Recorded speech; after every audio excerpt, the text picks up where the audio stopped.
In today's video, you're going to learn what will happen when a major economic collapse hits and how it will affect your life and how it will probably turn your area into a death trap right after the channel intro.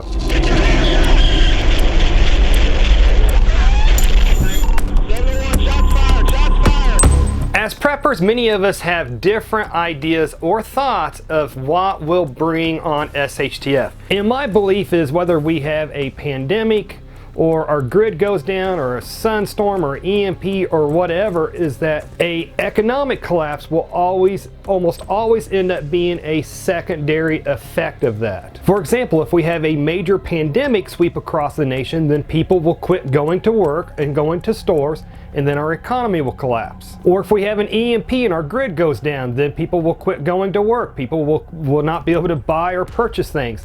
Then our economy will collapse. Or if we have a nuclear war, then our infrastructure will be blown to smithereens, so therefore economic collapse. And besides all of that, with the fact that we have fiat money that's not based on precious metals anymore, and the fact that our government keeps putting us trillions of dollars in debt, we could just have a flat out economic collapse, period, without anything else bringing that on. To me, it just seems like that our system, our way of making sure that food gets to our dinner table, to me it seems like our system is too dependent on everything running just right.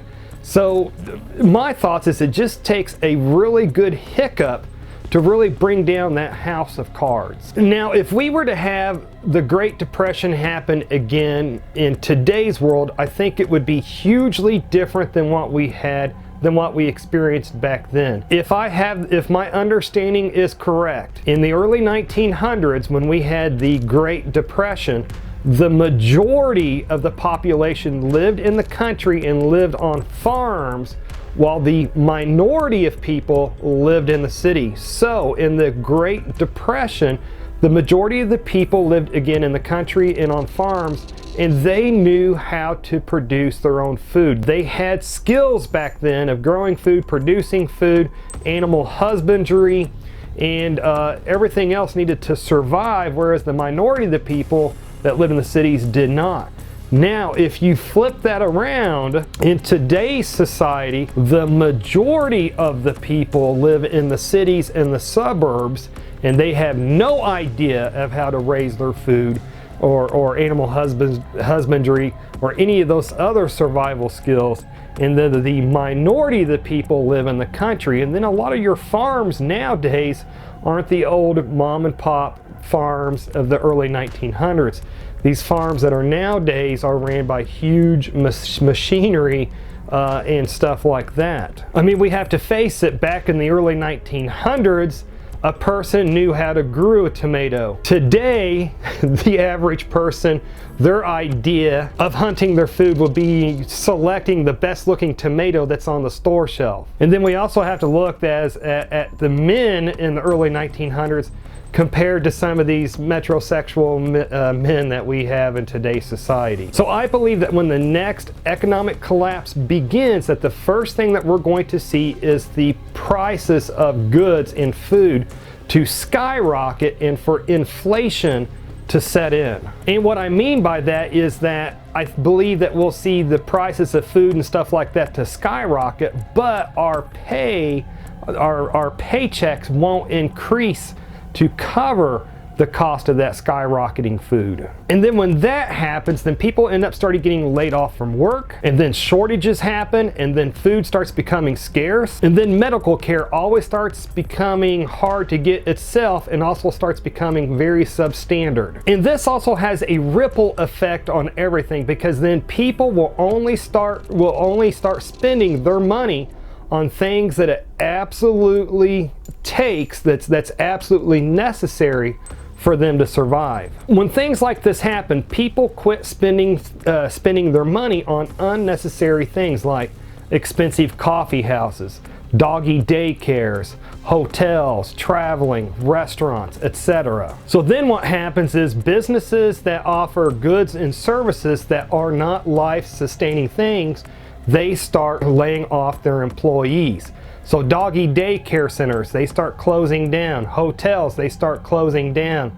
those factories that produce television sets and stuff like that, they start closing down. And then this ends up causing even more people to be out of work and then having to become dependent on the government that's already broke to try to feed them. And then probably what will happen in the next major economic collapse that happened in the Great Depression is banks will start foreclosing on homes, and then landlords will start kicking tenants out of anybody that can't make the payment of where they live at. And then what will happen, what that will cause will be a desperate people that's going to be sleeping on the streets and in the alleyways outside of your business, outside of your work, if you even still have a job and if you haven't been kicked out of your house. And then when you have a huge influx of these desperate homeless people, then the government will probably start setting up camps to try to house and feed these people.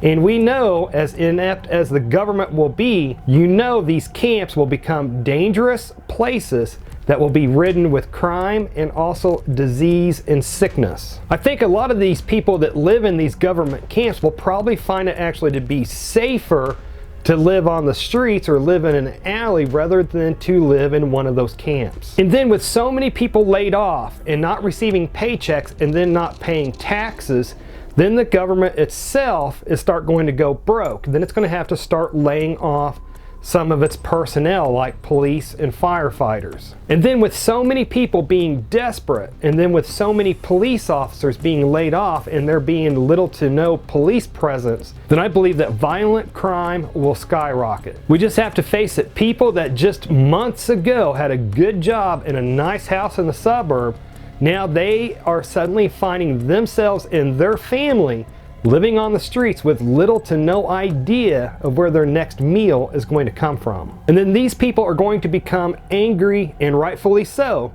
but angry at the government. And then rioting will start happening, and government buildings will be attacked and set on fire. And then with so few police officers and firefighters still being left that haven't been laid off yet, they will be kept busy at the city centers where the government buildings are being attacked and set on fire.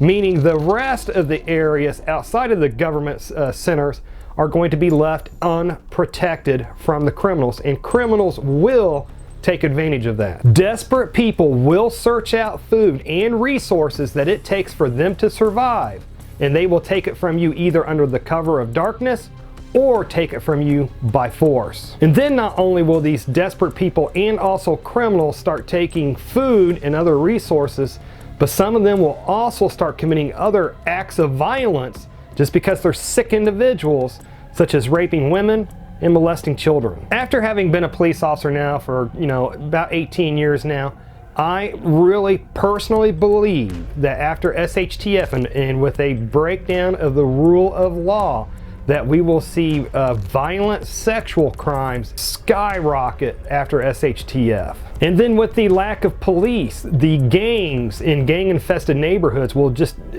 openly start claiming their neighborhoods and then putting their neighborhoods completely under their control and their whim. I mean, that already happens across, so many cities across the United States. But let's take away the actual rule of law. I think this will be something that you will see in almost every neighborhood, populated neighborhood across the United States. I mean, so take what you've got now and then multiply that by 1,000-fold. And then of course these gangs, once they get that neighborhood openly under their control and underneath their whim, of course one of the big things that they're going to do is they're going to extort food and supplies from the people within that community, so the gang actually lives fat and on the hog while the people that's under them are brutalized. Now us preppers, we like to foresee things that we'll have to go without after SHTF, so we try to prepare for them, so we have some studying and some foresight into this stuff. But your average person does not. So when the electricity gets shut off, a lot of us preppers will have solar stuff, we'll know how to safely get light in the darkness, but your average person will not. So when the electricity gets shut off, you're going to have people that's going to think it's safe to start a small fire inside their home for warmth. You're going to have people that's using candles, that don't really know the safety measures behind that. You're going to have people using those hurricane lamps, those oil lamps, that's not going to know how to safely use those. And these people are going to be in these abandoned apartments and abandoned buildings, and they're going to be using this fire for heat and for light.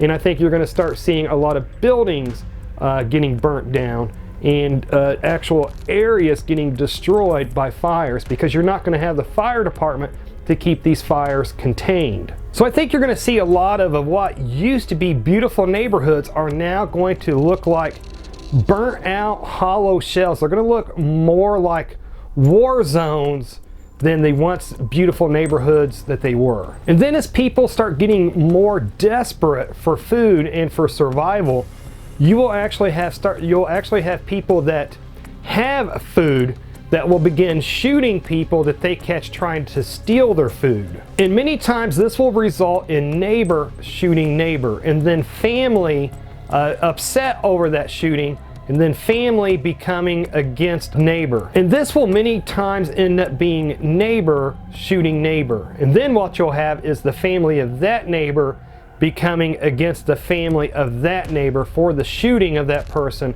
over the food. And then this will start rippling out, and then you'll start having revenge killings, not even killings over food, and then you'll actually start having revenge killings taking place. And then most people don't have proper knowledge of sanitation. People will just dump their bathroom waste right outside their apartment window, or if they live in a suburb, they'll just start digging holes and burying it in their backyard. Plus their garbage will also pile up.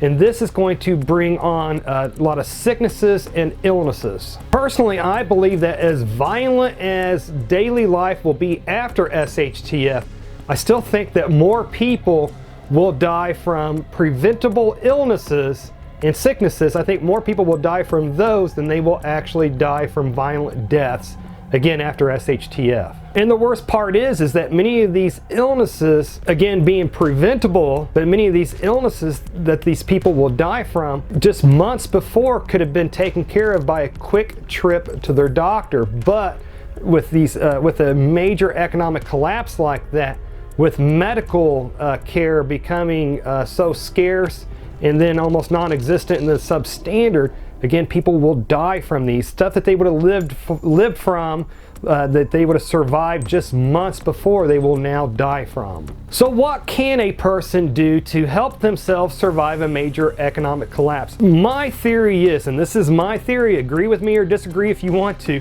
my theory is that your job as a prepper is to ensure that you and your family survives longer than the average person after one of these events. Basically, what you need to do is you need to survive the great die-off, because as people die off, then food and resources become more abundant. Basically, as there's less people that's trying to get this food and resources, these resources will start coming back again and start becoming more available. So having all of your prepping basics in order is important. First, don't live in an area, or try your best not to live in an area that is already ridden with crime, and have as much food put back as you possibly can. And also have multiple ways to purify water. And besides having food put back, also know how you can garden and produce more food. And also don't forget about having basic medical supplies and basic medical knowledge, and have a good protection plan. And like I said earlier, also don't forget about your sanitation. It will do you no